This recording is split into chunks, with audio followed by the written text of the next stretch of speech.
Hey there, welcome back to our channel. Today we are here to continue our previous chapter metals and non-metals. And in this video we are going to learn about chemical properties of metals and non-metals. So let's start with the reaction of metals and non-metals with oxygen. Most metals and some non-metals reacts with the oxygen. You must have seen an iron rust, right? Actually, rusting is a reaction of metals and non-metals with oxygen. And similarly, copper and silver also reacts in the air. Copper gets a greenish coating because of copper hydroxide and copper carbonate, while silver gets a black coating due to formation of silver sulfate. As you can see, such reaction reduce the usability of these materials and they look pretty bad, don't they? Let's move on to number 2, reaction with water. Some metals and non-metals react aggressively with water, like they hate it. If you put sodium in water, you will find that it reacts explosively, and potassium also quickly catches fire and starts bouncing out.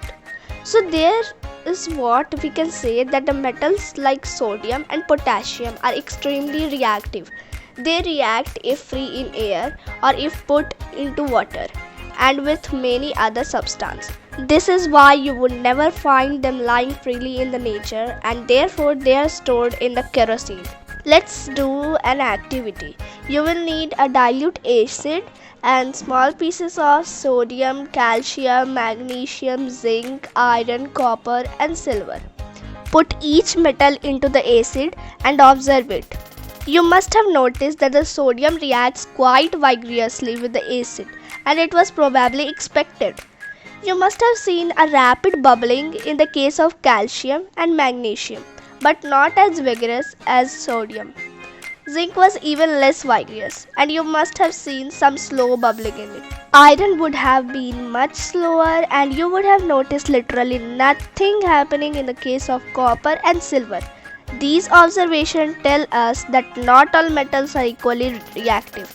There is a clear trend that we can see here. To make it easier to keep track of, scientists came up with a list which arranges metal according to how reactive they are. This is called the reactivity series. The most reactive metals are potassium, sodium, calcium, magnesium, and it keeps on decreasing till we reach to platinum. So that was all for today guys. Hope you learned something new from this video. Comment down what you want to see next. Till then, be updated, stay safe and bye bye.